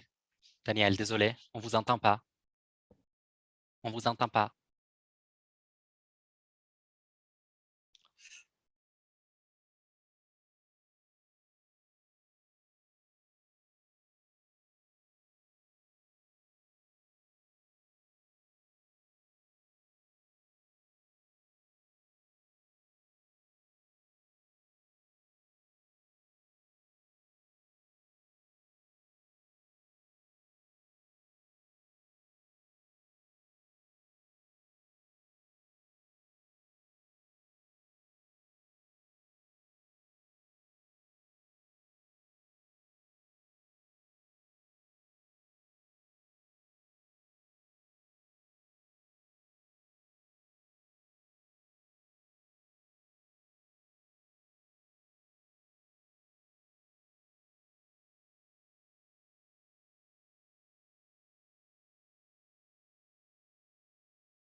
Merci beaucoup, Daniel, comme je le disais, pour ton intervention. C'est vrai tout ce que tu as raconté, parce que moi-même, je me suis aperçu que désormais, malheureusement, sans Internet ni sans aucun type de connexion digitale, il est vraiment difficile pour nous. On nous sent égarés, perdus presque. Donc, c'est certainement une expérience qui nous a permis de nous débrancher pendant un petit moment par rapport à tout ce qui était en train de se passer et réfléchir surtout sur notre vie, sur où est-ce qu'on voulait aller, pourquoi est-ce qu'on faisait de tel ou tel autre choix. Donc, je suis tout à fait partant avec tout ce que tu viens de dire. Mais maintenant, si je ne m'abuse, il y a Madame Diatta qui voudrait peut-être apporter sa contribution. Je ne sais pas si c'est à propos de cet aspect ou bien si c'est à propos de la conférence en général. Madame Diatta, vous avez la parole. Merci, Lucas, de me donner la parole. Je vous remercie encore de m'avoir invité à cette séance qui était vraiment très intéressante, édifiante. Alors moi, ce que je veux faire, c'est vous donner une idée du contexte de l'évolution de la pandémie en Afrique. On n'a pas eu la même situation qu'en Europe ou aux Amériques. C'est vrai qu'au début de 2020, il y a eu les premiers cas de Covid qui ont été déclarés. Les gouvernements se sont vite barricadés. On a également appliqué des mesures de confinement très strictes. Mais les économies des pays africains sont fortement basées sur le secteur informel. Donc, très vite, les gouvernements ont dû lever les restrictions parce que vous ne pouvez pas demander, par exemple, à une restauratrice qui vit au jour le jour, qui a besoin des revenus qu'elle gagne après avoir vendu des plats qu'elle fait tous les jours, de rester à la maison. Comment est-ce qu'elle nourrit ses enfants? Et à un moment, il y a eu de la grogne, une grogne sociale. Le risque de soulèvement social était plus élevé, si je puis dire, que la pandémie. Donc, les gouvernements ont déconfiné pour raviver l'économie qui avait déjà pris un coup, mais pour aussi pouvoir éviter qu'il y ait des troubles sociaux. Maintenant, je voudrais aussi rajouter que la pandémie a eu un effet sur le chômage des jeunes. Mais disons que dans la plupart des pays ouest-africains, le chômage n'est pas une question nouvelle. Moi, je me souviens déjà que quand j'étais au collège, on parlait de grève des maîtrisards, des diplômés qui avaient le niveau maîtrise et qui ne trouvaient pas du travail. Et ça nous ramène à la question actuelle de l'adéquation de la formation, en fait, qui est donnée dans les universités, les écoles privées. Est-ce que ces formations sont adaptées au marché du travail, aux attentes du marché du travail? Je donne un exemple. Quelqu'un qui étudie. Vous m'entendez? Oui, c'est tout bon. Je continue alors. Donc, je donne juste un exemple pour terminer. Alors, un étudiant en marketing aujourd'hui, je suis en Côte d'Ivoire, je suis sénégalaise, mais je vis actuellement en Côte d'Ivoire. Il est opérationnel après sa formation, disons un master en marketing, il peut être employé dans le secteur privé. Mais combien d'entreprises vont recruter un responsable en marketing? Et dans un département, combien de jeunes spécialistes en marketing est-ce qu'il va falloir recruter? Alors que quand on regarde sur le terrain, comme je disais tout à l'heure, la place du secteur informel est tellement importante dans nos pays. Il y a des modèles qui ne sont pas suffisamment mis en avant. Par exemple, vous allez avoir une dame qui vend des petits gâteaux, qui commence par là, et ensuite qui a une table plus achalandée de produits de première nécessité. Ensuite, elle évolue, elle a un magasin de vente de pagne, et ce magasin de vente de pagne lui permet de, disons, construire des immeubles. Ça, ce sont des cas qui existent dans nos pays respectifs. Et comment faire pour faire la promotion de ces personnes-là? Et peut-être que c'est ce type de marketing-là qu'il faut promouvoir dans les écoles au lieu du marketing théorique qui va être plutôt utilisé dans un système, dans une structure qui est déjà en place, qui a ces systèmes. Donc voilà, je vais m'arrêter là. Je ne voudrais pas monopoliser la parole. Et vraiment, c'est très intéressant. Merci beaucoup, Madame Diata, pour votre intervention et pour toutes ces précisions que vous avez données à l'égard de la situation en Afrique. C'est vrai que normalement, depuis l'Europe, il est plutôt difficile de percevoir vraiment la situation et la façon dont elle est, malheureusement, pour ce qui est de l'Afrique. Donc, merci beaucoup. Et je vois bien qu'il y a Madame Saraou Edz qui aimerait ajouter quelque chose. Donc, je vous Oui, donne la si parole. vous me permettez. Merci. Bonsoir, plutôt bonjour. Merci de nous avoir laissé participer à cette conférence. Ça a été très, très constructif. Je voudrais intervenir par rapport à ce que Madame Meimouna a dit, car en étant africaine, précisément du nord d'Afrique, Algérie, bien que je vis ici à Londres, mais je connais toujours le système africain parfaitement. Je suis d'accord avec ce que vous avez dit par rapport à la formation des jeunes des universités ou des écoles. Par contre, je pense que nous avons de très, très bonnes formations, car par exemple, un médecin diplômé de n'importe quelle université de mon pays, de l'Algérie, il va directement travailler dans le meilleur hôpital en France sans avoir besoin de faire plus d'études, sans ça. Donc, je pense que les formations sont très, très bonnes. Par contre, je pense qu'en Afrique, sans exception, il y a de la corruption. C'est ce qui fait que, sincèrement, il faut le dire, il faut dénoncer. C'est ce qui fait qu'il y a ce taux de chômage parmi les jeunes. Aujourd'hui, quand je parle avec des jeunes de mon pays, et ce qui est malheureux, ils me disent pourquoi je vais maintenant gaspiller 10 ans de ma vie à étudier et avoir un superbe diplôme pour ne pas avoir un travail. Et le fils d'un général ou le fils de quelqu'un peut avoir le poste qu'il veut. Donc, pour moi, c'est un problème de corruption. Je voudrais vous remercier de m'avoir laissé participer et je voudrais aussi remercier l'interprète de la langue arabe, car n'ayant pas eu la chance d'écouter en français, l'arabe, c'était super. Merci beaucoup. C'est très bien, merci à vous. C'est très bien de pouvoir entendre des félicitations pour nos interprètes qui ont bien évidemment travaillé dur pendant toute l'année académique. Et effectivement, pour ce qui est de la corruption, disons, et le fait que certains jeunes gens sont en train de perdre un petit peu la motivation, je dirais que ça se lie très bien peut-être avec ce qu'on vient de dire pendant la première partie de la séance, c'est-à-dire l'idée de l'involution sous un certain point de vue, non? Parce qu'ils ne sont plus si motivés, d'autant plus que la compétition est si acharnée. Donc tout à fait, comme on peut le voir, il s'agit d'un phénomène là qui se développe non seulement côté asiatique, comme on l'a vu tout à l'heure, mais côté Afrique également. Je vous remercie aussi. Et on a le temps que pour cette dernière intervention. Je vais donc passer la parole sans plus tarder à Eva, qui va nous donner peut-être le mot de la fin.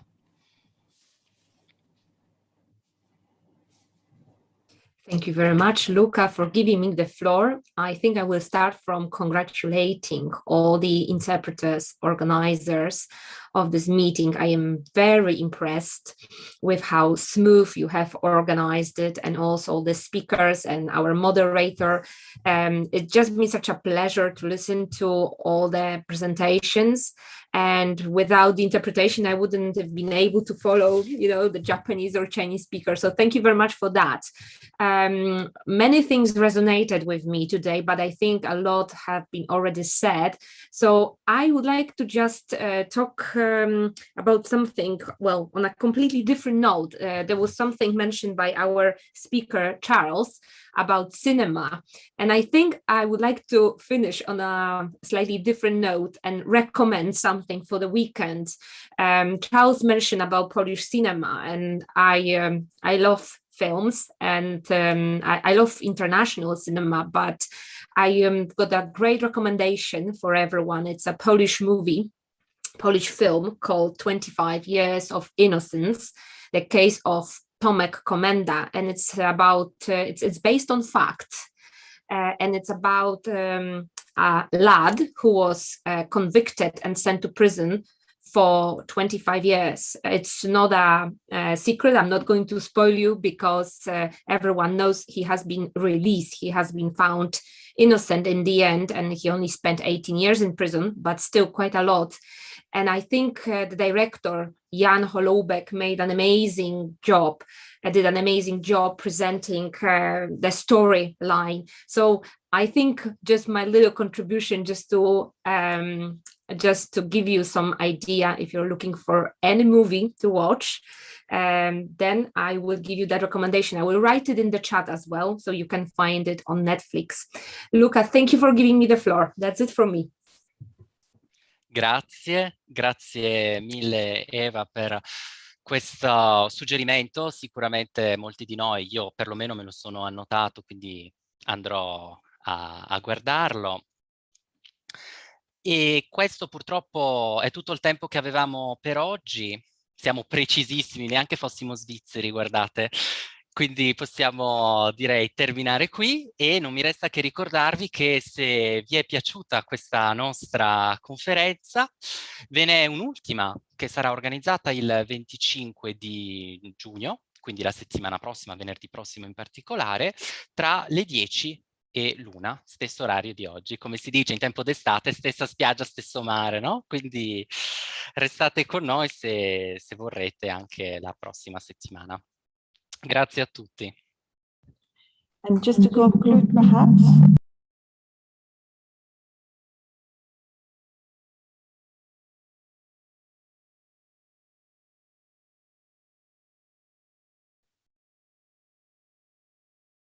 can you hear me? Because I had some issues with my microphone before, and the online community should be able to hear me as well now. I wanted to mention a hashtag called #InterpretWithUs.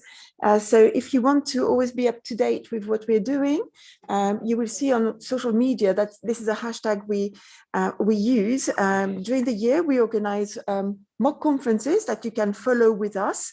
There's no interpretation online. We only provide the source speeches so that other interpreters can practice with us. Hence, the Interpret With Us hashtag. So subscribe to the Interpreting at London Met YouTube channel, and then as soon as we web stream, you will get a notification in your inbox, in your email inbox, and you will know what's happening. So I would like to thank the speakers. I would love to thank the organizing committee. You may know that we had a mock conference last week. It was a rehearsal. We were not web streaming live, and the progress between last week and this week is huge. So I think that's wonderful to see how much interpreters, organizers have really taken on board the advice. They've worked very hard during the week. And I can't thank them enough for their commitment, for their motivation, and for their professionalization. So I think that, today everything was under control, and I really think that this is due to the excellent planning of the organizing committee. So you know already, because Luca told you at the beginning, that we've got a conference management component of the conference interpreting module, and I think it is absolutely essential that interpreters also understand what a team sheet is, what a language regime is, how to not be scared of the technology, but to embrace the technology and to know how to operate the technology. So today I am very serene at the end of this mock conference, and I'm looking forward to the debriefing we are going to have with colleagues around this table. So very well done, everyone. I think it's time for us to conclude our web streaming and to stop the recording, and to hopefully see you next week. So on this happy note, see you next week. Thank you.